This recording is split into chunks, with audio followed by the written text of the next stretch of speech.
Welcome to CallQ Trainer. This demonstration will take you from downloading the show through to what your options are and then into queuing through the opening sequence. This hopefully will help you become familiar with how the program works and take you through mistakes and what happens when you do make a mistake and how the program corrects you. First of all then, you would download the show. Once you've clicked on that, you will be given three options. And we suggest that you begin with opening and downloading and printing out the prompt copy. It is double-sided, so you just need to print it out and lay it in a folder. The second thing to do is watch the show. Reason being, obviously, you want to get to know the show quite well before you try and cue it. In this particular show, it opens with a gunshot and a scream.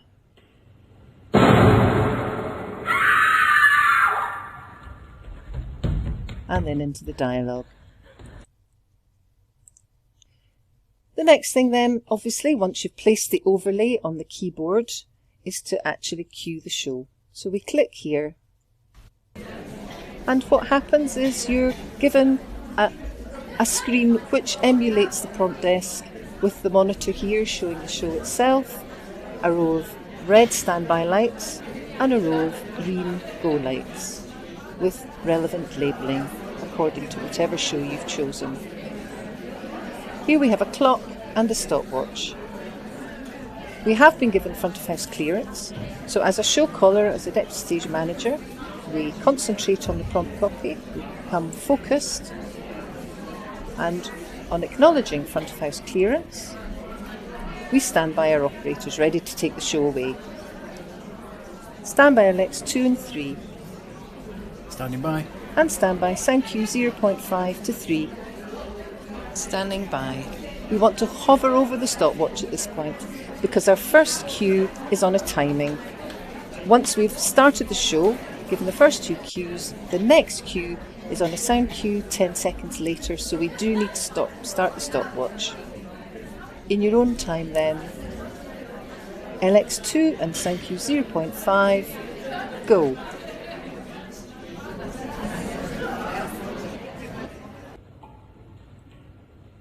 CallQ1, go. LX3, go.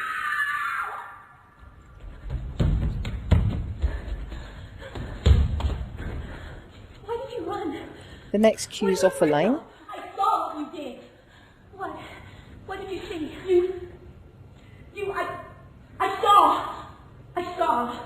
I had to do it. I had to do it for us. What did you do to him? Nothing much. I just shot him through the kidney so it bleeds slow. You're a monster. CallQ2. No, Nessie's a monster. I'm just trying to go. stay alive. He's still alive, isn't he? Well, I told you he'd bleed slow. Next cue is also off a line. Okay, calm down. Okay, just calm down. You shot him, Cindy. Why did you do that? You saw what he was going to do to us. You saw that machine. Which machine? There were so many. Well, I don't know. How about the one with the big sharp spikes? That's the end of the opening sequence, cued correctly, so we stand down our operators by depressing the standby lights, and we'll put our operators back on standby for the next sequence. Standby LX4. How do you know? I checked. Standing by. And standby CallQ4. Standing by. I'm going to cue the next cue early, see what happens. So the program tells me you're too early with this cue and the action will reset to the previous standbys. Do be aware when you continue with the show, when I click continue, the standby lights will automatically go off, so you have to put your operators back on standby. So this is what we'll do. Press continue, standby LX4, Standing by. and standby CallQ4. Standing by. I'm going to make another mistake. Now I've actually cued Upstage Live cue light and there isn't even a cue here, so the program has stopped and asked you to press continue when you're ready to go again. This is how the program works. If you're queuing correctly, it'll just let you go right through to the end. If you make a mistake, it'll stop, point out what the mistake is, and set you back to the previous standbys. So I hope you've got a flavour of what the program does. At the end of the show, the program will print out a show report for you. We'll bring up a show report, and you can print it off and have that as a reference to how you got on during the show, what your performance was like as a show caller. I hope this has been helpful, and if you've any other queries, please get in touch with us. There's contact details on the website. Thank you very much for listening. Welcome to a demonstration of CallQ Studio. The first thing we do is click on the shortcut, which opens up the main menu. Then we go to Create New Show. This is our show settings window. First thing we do is name the show. So Dr. Spook in this instance, demo. You can put in a description if you like for the show, and then you click on Browse to choose the file, the show file. So there we go, that's it there. The next setting is queuing thresholds. So this is how much leeway either side of a queue you wish to allow. We recommend 2 seconds, but if you yourself are a very advanced show caller or have advanced students, you could maybe set that to 1. However, we recommend 2. Queuing style is the next thing. So if you have a very busy show and you don't have time for the operators to respond with standing by, or indeed to hear the show caller in watch mode say thank you after each cue, then you can suppress the thank yous or the standing bys by checking these boxes here. But for this demonstration, we'll just leave them. The next thing is to label your cue lights for your operators. So this show, quite a small show, our first label is LX, our second label is sound, and third is stage left, and the fourth is stage right. You now can choose your voices, your operator voices. We have quite a few to choose from, lots of different voices. So there we go, you just select as you go. Once you're happy with your settings, finally you can customize the thumbnail image, which is displayed in the menu window. But for now I'm just going to leave it here, but you can scroll through and choose your image if you like. And then we click Apply. New show created, continue. And this is our record window.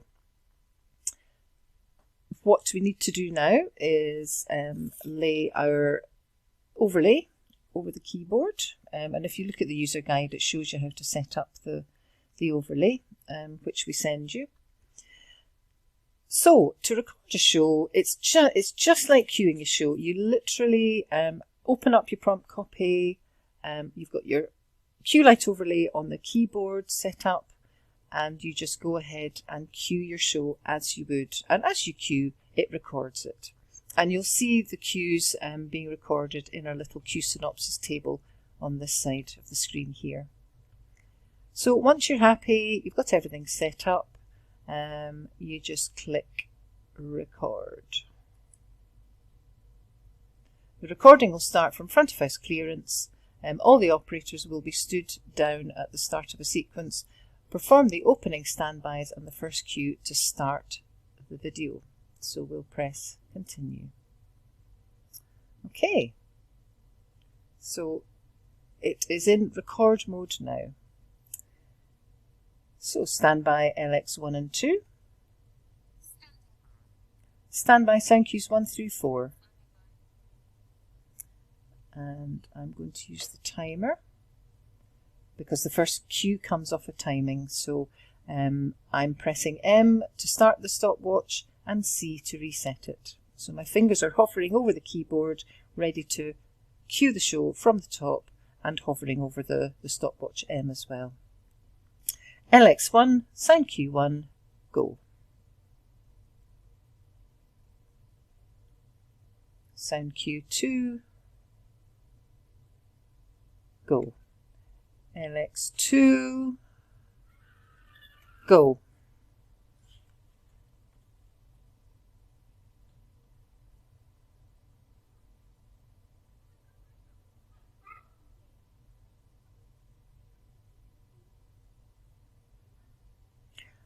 I'm going to cue the first 2 pages of the show just so you can see the cue synopsis table here growing as I cue.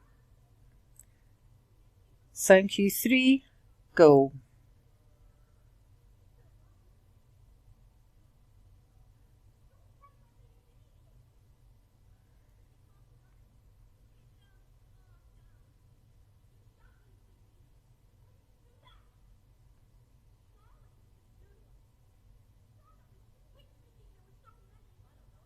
Sound cue 4, go.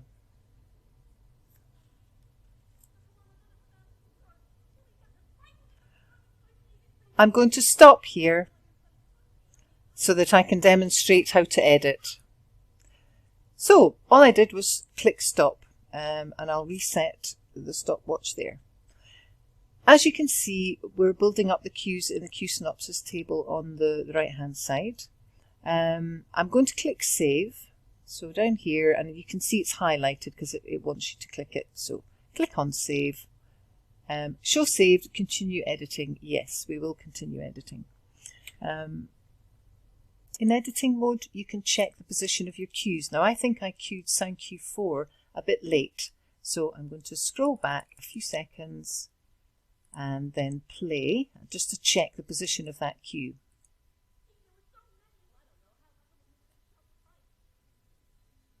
Yes, that cue is definitely late. So in editing mode, we go to our little dots here, and in this with this option, you can edit event, delete event, add before, add a cue before, add a cue after, or insert a standalone event. We're going to edit an event in this instance.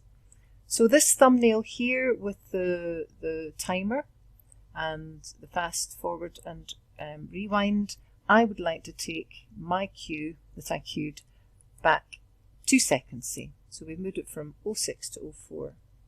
I'm also going to insert a description at this point into our cue synopsis table. I've removed the overlay, and it was a machine sound is what that sound cue 4 is. Placing the overlay carefully, and we can click apply. Just while we're in here, you can add or remove cues by just clicking in here. It's saying, do you want to add a standby? Yes, we do. So for this extra cue we're adding, just as an example, we've got a standby in there as well, and then you go over to this table and insert whatever cue number you want to insert there. But we're not going to put in an extra cue at this point, so we just remove it. So I'm going to apply that edit that I've just done. Click apply. So you can see 06 has now changed to 04, and here is our description that we added in a wee minute ago. Looking at the edit options, the other edit options are to go into these little buttons here at the side, which allow us to either merge sequences. We've only got one sequence in this instance, but we can also split a sequence by clicking in here, and it says, do you want to split the sequence before this event or split a sequence after the event? So again, a very natty little option. And if you want to see what cues you have on standby at any given time, the little red dots within our tables, you click on the little red dot and it shows you that you're standing by for sound cues 1 to 4 and LX 1 and 2. So again, a good feature there. Another handy feature is an undo button. So this will undo the last event, the last edit that you made until you click the save button. So we're going to click save now. Show saved. We don't want to continue editing, so no. And here we have the main menu window, and it has added Dr. Spook Demo. Now, if you then want to, so you can go in and continue editing, you can also go in and cue the show now. We have our audience murmur, which is incredibly loud at the moment. And you just cue the show as you would in Trainer. But we'll just, so that's just to show you can cue the show, delete that show, but you can also export the show into Trainer by clicking this export button here. This will allow you to export the show you've created in CallQ Studio. Press continue, and it's copying the file. Show archive created, please continue, and you click continue here. You're saving it where? To the desktop. The show is now saved, And when you go into Trainer, here it is up here, and when you go into Trainer, you can import your show into Trainer from your desktop. So again, if you're wanting to share that with colleagues who already have Trainer, this is how you do it by this particular process. So I hope that's been helpful. Any questions, obviously, email us or get in touch through the website. Thank you very much for listening.